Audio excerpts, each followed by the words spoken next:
Bien, continuamos con esta lección número 12 de hoy, 19 de septiembre.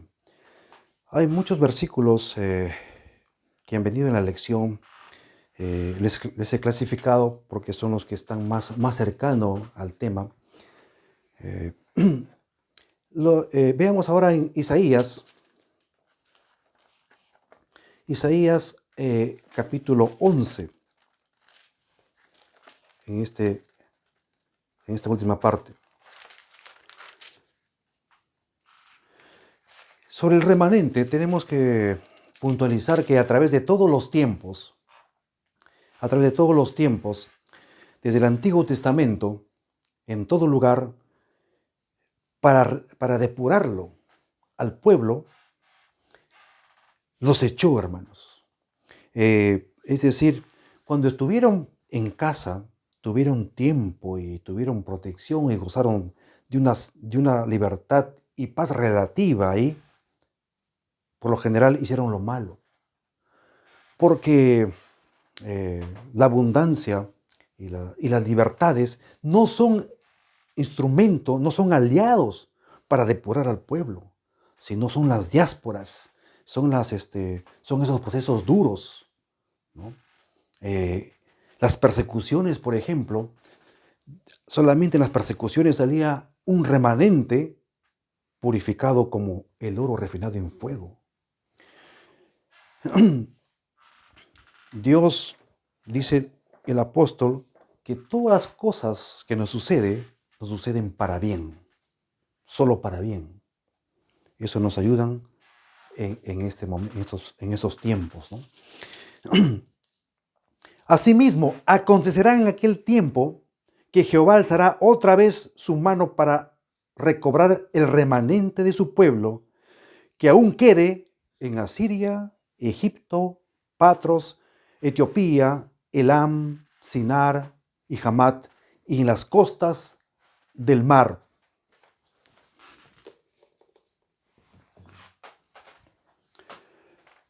Dice, para recobrar el remanente que quede en lugares, en tierras paganas, en Egipto, en Siria, en Etiopía, en Elam.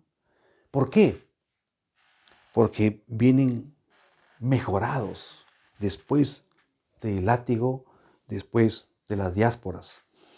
Y lo mismo podemos ver en el siguiente profeta que dice lo mismo, 23:3, ahí está en su lección. Y yo mismo recogeré el remanente de mis ovejas de todas las tierras a donde los eché, y las haré volver a sus moradas, y crecerán y se multiplicarán, ¿no? Así como Jonás, después que Dios le jaló las orejas, en esos 3 días que estuvo en el vientre del gran pez, salió a dar con testimonio y con arrepentimiento y lleno del Espíritu Santo, tanto, hermanos, que hizo una gran obra que hizo que todo Nínive se arrepienta. ¿Por qué? Porque es así los planes de Dios. Siempre torturando a la carne, ¿no? Porque los profetas siempre quisieron añadir sus propias ideas, sus propios métodos, y Dios no se demora mucho en jalarles las orejas. En Ezequiel también dice así, capítulo 6.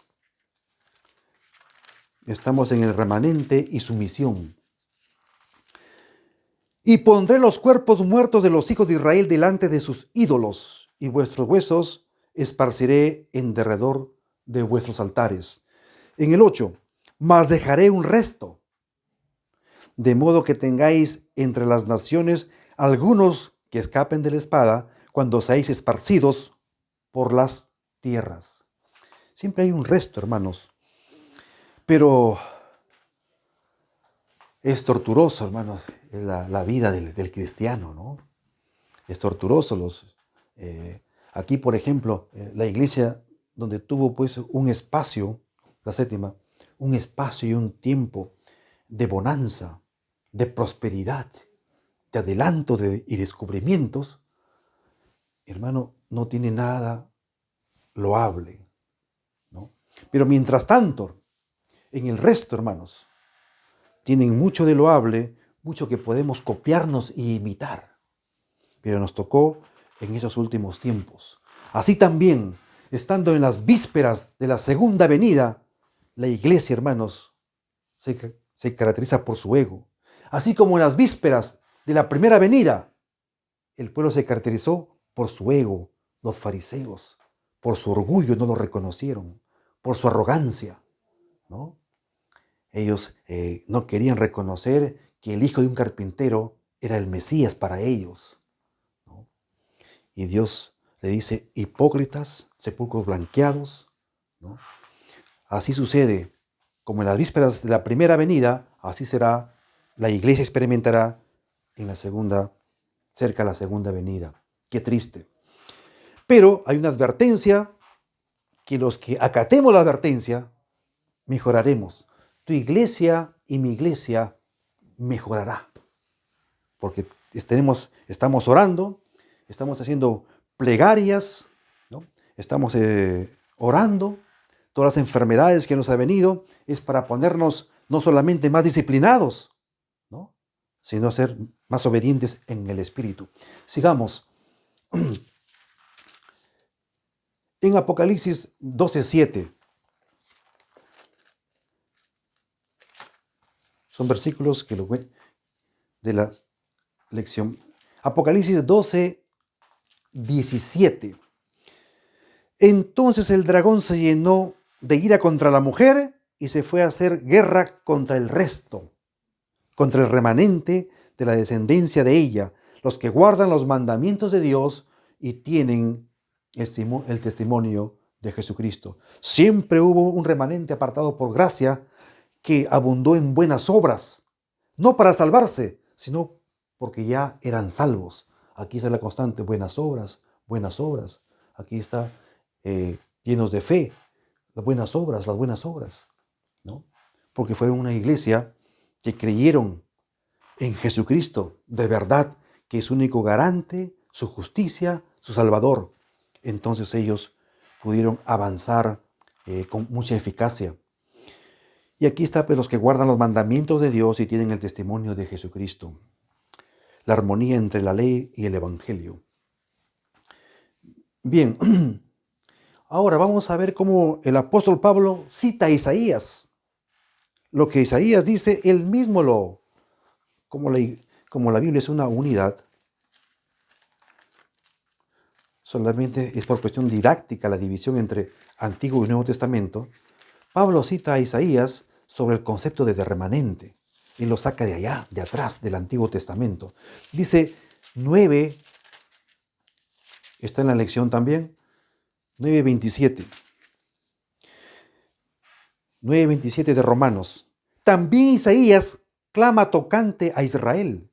Si fuera el número de los hijos de Israel como la arena del mar, tan solo un remanente será salvo, ¿no? Aquí copia a Isaías el apóstol Pablo y dice también a los del Nuevo Testamento, como dijo Isaías a los antiguos, si fuera el número de los hijos de Israel como la arena del mar, como una gran iglesia de muchos miembros, que faltan bancas, tan solo un remanente será salvo, ¿no? Ese remanente. Entonces ya unimos acá los criterios estamos conociendo el pensamiento de Isaías, de Pablo, concerniente a la rigurosidad de lo que es un remanente, ¿no? Es un resto, es una porción pequeña de todos lo que cae solamente, lo que son probados positivamente, los que en la advertencia, a costa de su vida, pudieron obedecer y seguir a Jesucristo como se debe, ¿no? Ahora sí, sin ningún problema, la lección nos manda Jeremías 12:5. Si corriste con los de a pie, mira con la comparación de este profeta, si corriste con los de a pie y te cansaron, ¿cómo contenderás con los caballos? Es como decir, si tú practicas una caminata y con los que están a pie y estás cansado, ¿cómo será si contenderás con los caballos? Sigue. Y si en la tierra de paz no estabas seguro, ¿cómo harás en la espesura del Jordán? Dice, si tú viviste en tu iglesia, donde tú estás ahora, con relativa paz y bonanza y favores, ¿no? Que puedes hacer algunas actividades propias de un hombre normal, ¿no? Dice, si estando en tierra de paz no estabas seguro, ¿cómo, cómo lo vas a estar en la espesura, en la guerra, ¿no? En la batalla, en la espesura del Jordán? ¿Cómo vas a resistir? Eso nos quiere decir, primera, ahora sí, Joel 2. Hay muchos versículos.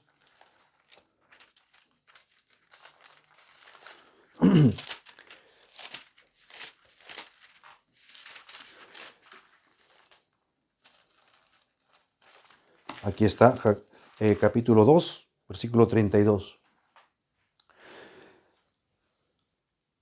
Y todo aquel que invocare el nombre de Jehová será salvo, porque en el monte de Sión y en Jerusalén habrá salvación, como ha dicho Jehová, y entre el remanente al cual él habrá llamado. Y entre el remanente al cual él habrá llamado. Solo para pocos, hermano. Jesús dijo, procurar entrar por la puerta angosta, porque de cierto os digo que muchos querrán entrar y no van a poder. Hermanos, es algo muy solemne que está cayendo sobre nuestras almas. Se están decidiendo nuestra suerte para esta opción A o B.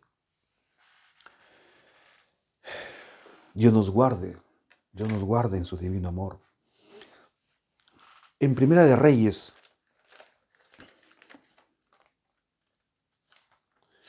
19:18. Y yo haré que queden en Israel 7,000, cuyas rodillas no se doblaron ante Baal y cuyas bocas no lo besaron. Es por gracia. Siempre el Señor está ahí. Tiene Él apartado un grupo, ¿no? Y ese es en la visión de Dios. Nosotros no sabemos. Nosotros no podemos discriminar. No nos acontece a nosotros saber los tiempos y las sazones. Solo lo que le corresponde a la criatura, no te corresponde saber entenderlo a Dios, sino nos corresponde solo creerle y obedecerle. Y atinar a decir amén. Él lo ha dicho. En Sofonías, habla un poco de la humildad que siempre faltó desde la antigüedad. Dice así,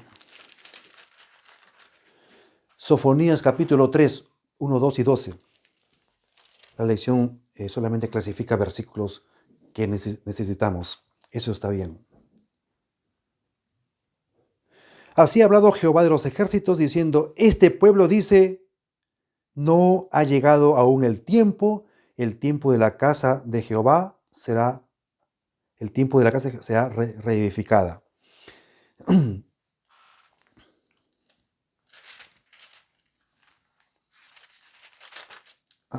Sofonías capítulo 3, 1 y 2. Dice, ay de la ciudad rebelde y contaminada y opresora. Se refiere a tu iglesia y a mi iglesia. Ay de la ciudad rebelde y contaminada y opresora.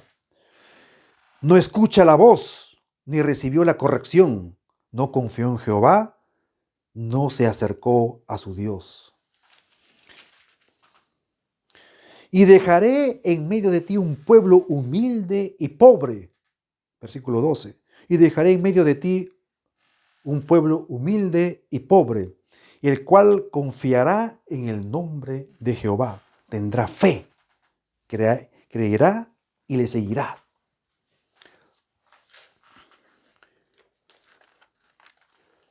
Sobre la señal nos dice que vayamos a Ezequiel. Hay muchos versículos, quisiéramos extendernos, pero el tiempo no nos da, hermanos. 9:4. Y le dijo Jehová, pasa por en medio de la ciudad, pasa por en medio de Jerusalén, y ponles una señal en la frente a los hombres que gimen y que claman a causa de todas las abominaciones que se hacen en medio de ella. Dios sabe si tú haces plegaria de medianoche, si haces tú ayuno, haces vigilia, si tú haces un clamor. Dice, pones una señal a los hombres que gimen y claman a causa de las desolaciones que se hacen en medio de ella. Hay un resto, hay uno que se está guardando, ¿no? Si no nos hemos guardado, pues empecemos a guardarnos en lo poco que sabemos. Tú sabes más, eres rico, conoces más, ¿no? Conoces las doctrinas, las profecías de 1200 o 2300, de todos los números. Conoces los detalles. Eres maestro de los inductos, eres luciérnaga en las tinieblas, eres el faro de Israel. Entonces hagamos más, porque de acuerdo a la luz que recibimos seremos juzgados. Dice la palabra, porque al que más se le dio, más se le demandará. No es para que te quedes en tu casa, no es para que los demás hermanos que están mal según tú, terminen ahí haciendo cosas y tú recién vayas a la iglesia, ¿no? Ese es el diablo que se ha metido en casi todos los hermanos en todo el mundo, en hombres y mujeres, ¿no? Que solamente creen que han sido llamados para ser directores, ¿no? De cierto os digo que ellos ya tienen su recompensa, dice la advertencia. En Mateo capítulo 7,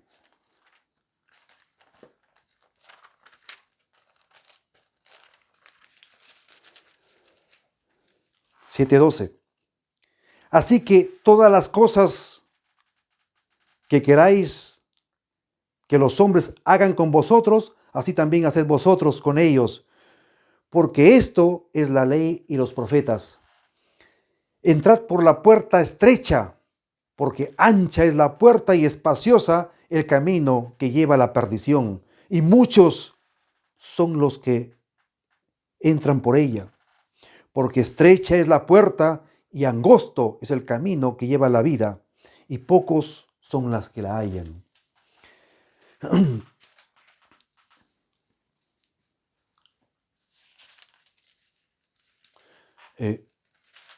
13:30 ahora, del mismo Mateo.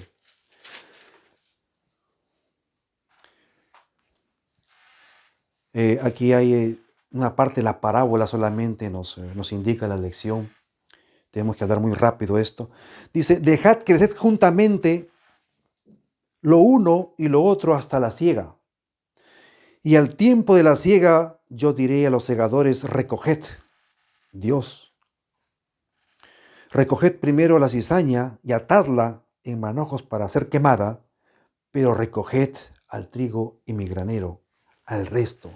Así cuando en la zaranda queda un resto, un residuo, algo que cae, que vale, eso es para el granero. El resto, así como las hojas, esa paja, rápidamente se prende en el fuego, es una figura que ahí irán a parar los que no quieran obedecer a Dios, los que hagan caso omiso a esta advertencia. Será para ellos el lago que arde con fuego y azufre, destinado para Satanás y sus ángeles. Está en 21:8 de Apocalipsis, ahí lo puedes ver.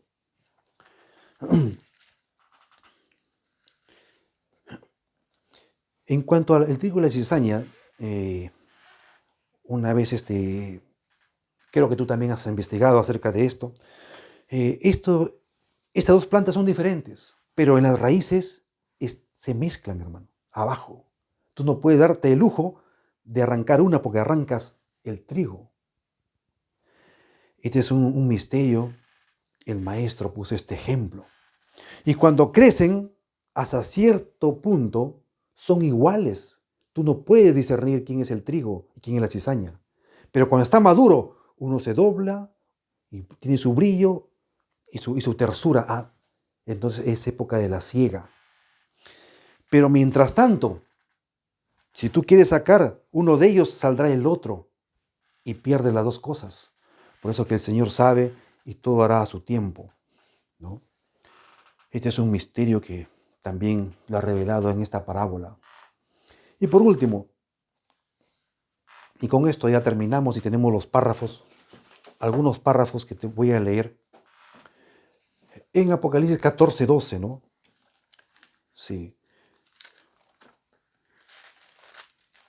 Y no solamente 14:12. Aquí está la paciencia de los santos, los que guardan los mandamientos de Dios y la fe de Jesús, ¿no? Y la paciencia, hermanos, tenemos que saber esto. La paciencia, pues, no se logra haciendo ejercicios con los yogas, ¿no? O la paciencia no se logra, pues, haciendo solamente caminatas o practicando un poco de judo, ¿no? O tomando algunos relajantes. No vayas a creer tú que la paciencia solamente se logra tomando algunas pastillas para descansar. No es así. La paciencia se logra así, hermanos. Y de una vez tenemos que verlo. Porque a mí y a ti nos falta paciencia, pero paciencia según Dios, ¿no? Dice así, no indico dónde está para no distraernos. Y sabiendo que la prueba produce fe. Sabiendo que la prueba de vuestra fe produce paciencia. Hermanos, cuando seas probado, llénate de gozo. Saca tu himnario, porque ahí vas a tener paciencia, hermanos. Paciencia no es solamente cuando tengas mucho dinero y te sientas tranquilo y tengas buena salud, ¿no? Y no pasa nada y todas tus cuentas has pagado y te ves que eres un hombre paciente, te ves en el espejo y dices, uy, yo estoy lleno del Espíritu Santo. No es así, dice Santiago, capítulo 1, versículo 2, sabiendo que solo la prueba de vuestra fe produce paciencia, mas tenga la paciencia su obra completa, para que seáis perfectos y cabales. Como yo y tú queremos ser perfectos y cabales, tenemos que estar en las pruebas, ¿no? Pedirle a Dios pruebas espirituales, y ahí logramos la paciencia, hermanos. Así viene la paciencia. Para que seas perfecto y cabal sin que os falte cosa alguna, ¿no? Y cuando tengas estas pruebas y salgas con éxito, pues, ¿no? Viene la paciencia, te vas a dar cuenta que ninguna cosa te falta. ¿Pero por qué, hermano? Porque está escrito, dice, cuando tengas paciencia, ninguna cosa te hace falta. Está escrito, hermanos. Tienes todo. Y es una virtud del Espíritu Santo, ¿no? Comienzas a evaluar, comienzas a ver que quizás haces compras o te metes en cosas que Dios no te ha mandado y estás perjudicando tu salud, haciendo mal a tu mente, ¿no? Y es por desobediencia. No es que Dios te está probando para algo bueno, sino estás desobedeciendo abiertamente a lo que está escrito, ¿no? Por eso que es importante estudiar la lección, incluso entre semana, estudiarlo otra vez y otra vez. Moisés decía, y repetirás a tus hijos en el día y en la noche, todos los días de tu vida. Amén y amén. Bien, acá hay unos párrafos de la lección que lo voy a leer. Dice así,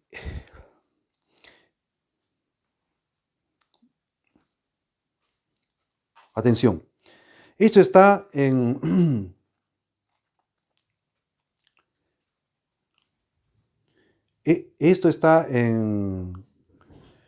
en el comentario bíblico adventista, tomo 7, página 959. Dice, si alguna vez hubo un pueblo representado por el mensaje de la Odisea, es el pueblo que ha tenido gran luz. La rebelión de las Escrituras que han recibido los adventistas del séptimo día. Dice acá un manuscrito, pero acá hay algo más importante. Dice, este mensaje le ha sido enviado a la iglesia de los días actuales. Este es el párrafo de Comentario Bíblico Adventista, tomo 7. Dice, este mensaje le ha sido enviado a la iglesia de los días actuales.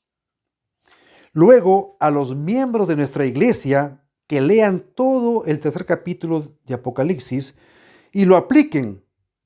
Este mensaje a la iglesia de los laodicenses se aplica especialmente al pueblo de Dios actual, ¿no? Tristemente se aplica a nosotros. Dice así. Mensajes selectos, tomo 2, página 75. Es algo que tú no has escuchado, hermano, ¿no? El mensaje a los laodicenses se aplica a los adventistas que han tenido gran luz, pero que no han andado conforme a ella. A ellos se aplica, hermanos. El mensaje el mensaje a los laodicenses, estoy leyendo mensajes selectos, tomo 2, página 75. El mensaje a los laodicenses se aplica a los adventistas que han tenido gran luz y no han andado conforme a ella.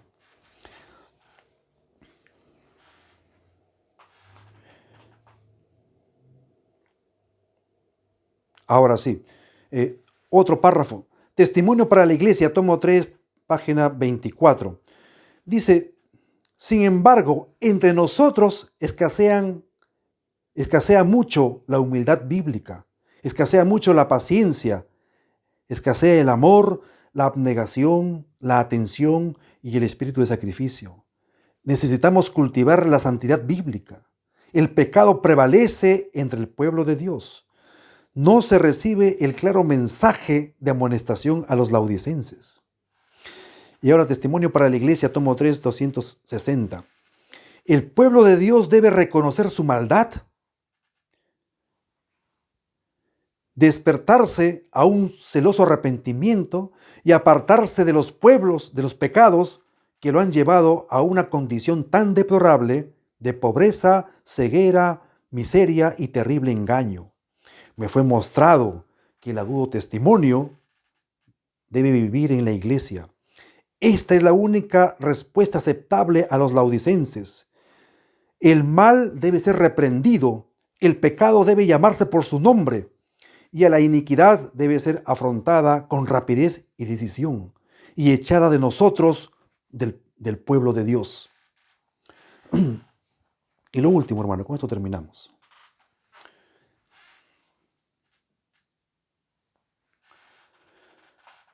El conflicto de los siglos. Son comentarios de Elena G. de White. Página 666. Lo pueden leer en su lección. Conforme vaya acercándose la tempestad, muchos que profesaron creer en el mensaje del tercer ángel, pero no fueron santificados por la obediencia a la verdad, abandonarán su fe e irán a engrosar las filas de la oposición. Hermanos, esto es muy triste porque no es cuestión de solamente estar en la iglesia, ¿no? Y cuando dice acá que se irán a engrosar a la fila de Satanás, no significa que se van a ir a otra iglesia y se van a rebautizar, que no se van a ir a la iglesia católica, no. Ellos van a estar ahí en la iglesia porque el diablo los quiere tener en la iglesia, malogrando lo poco que hay. Quieren pervertir al resto de hermanos con sus filosofías y huecas sutilezas. El diablo no quiere sacar, hermano, a los falsos hermanos, a los falsos pastores, a los falsos ministros, no. Él lo quiere tener allí, ¿no? Para que hagan oposición al mensaje de la justificación por la fe sola, por ejemplo. O para que hagan oposición a querer mejorar, poner en orden nuestras vidas, ¿no? Los que no quieren llamar al pecado por su nombre y lo llaman como los psicólogos al pecado, desviaciones de las personas, por ejemplo. Que Dios bendiga su palabra. Es verdad que no se pudo terminar con todos los párrafos y todos los versículos, porque es muy amplio. Que Dios los bendiga y nos guarde en esta época muy peligrosa que corresponde a esta última iglesia. Amén.